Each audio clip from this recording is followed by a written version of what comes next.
Welcome back to Joe Stunner Boxing. So Ryan Garner moves to 16 wins with 8 KOs, no draws, no defeats. This is a 26-year-old guy from Southampton. He outpoints previously undefeated Archie Sharp. Archie came in with a 25-0 record, 9 KOs, not a lot of power. He's 29 now. And I read an interview with him recently. I think he left Queensbury, Archie Sharp, and went to Probellum because they offered him big fat paycheck.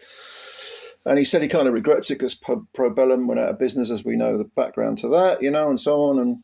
And so he's kind of lost a lot of momentum in his career.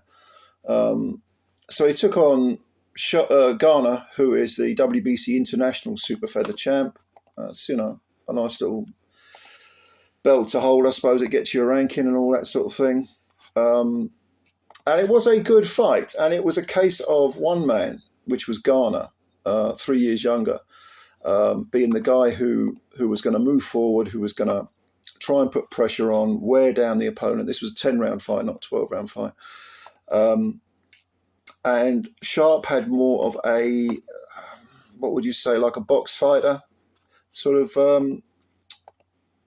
box fighter style, where he was moving quite a bit, using his feet, but it's not like he wasn't throwing punches. I think he wanted to sort of, land the counter punches more box more of a counter punching contest, whereas Garner was the one moving forward and looking to land the heavier punches, and he did land the heavier punches. He definitely had heavier hands. Now, both these guys were orthodox fighters, and it was always a case of could Garner drag Sharp away from his, comfort zone into a fight rather than simply a back foot boxing match. And for the first few rounds, it was 6-1 after a dozen of the other. I thought Garner maybe had a bit more momentum.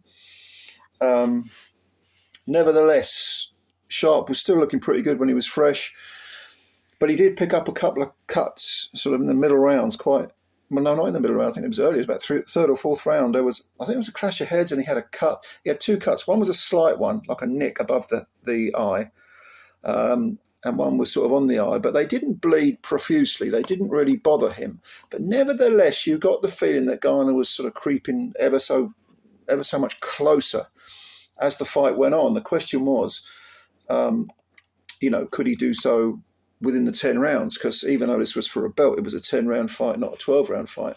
Or to flip it over on its head, you could say, could Sharp keep that movement going? Well, we got the answer in the 6th round because Garner tagged Sharp and hurt him. He definitely did hurt him. I mean, there's no doubt about it. Sharp looked anything but sharp. He was wilting a bit, badly shaken, I thought.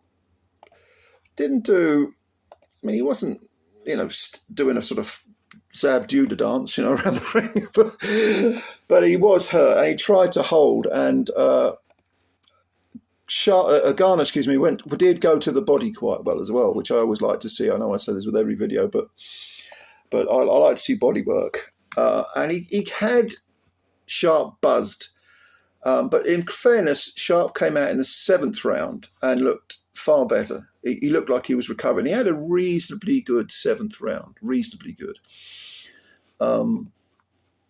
So crisis averted, maybe, but nevertheless, I still felt Garner was in the ascendancy. He was landing the heavier hands. He was the guy putting consistent pressure on and making Sharp more or less fight his fight. Or when Sharp was able to move and try and box on the back foot, he wasn't throwing that many punches because he looked concerned about what was coming back at him. So I really think that this was a very, very good performance by Garner against a live opponent. I mean, the guy can fight. Archie Sharp can fight. They both can. They're both very, very good fighters. At 29, Sharp might think, this is a missed opportunity, but I expect him to get further opportunities. 29 ain't ancient. His career may have slowed down because he was in the ascendancy for quite a long while. But, there's no shame in losing to Ryan Garner. Garner's a good fighter. As for Garner, this is a very, very good win that will probably, he's 26, so he's coming into his prime. Maybe defend this belt another time, another 10 rounds under the belt wouldn't be bad. Wouldn't be a bad thing. I mean, God, this is the second 10-rounder in a row. So the last one was earlier this year, only in May. So he's had 20 rounds this year of decent quality.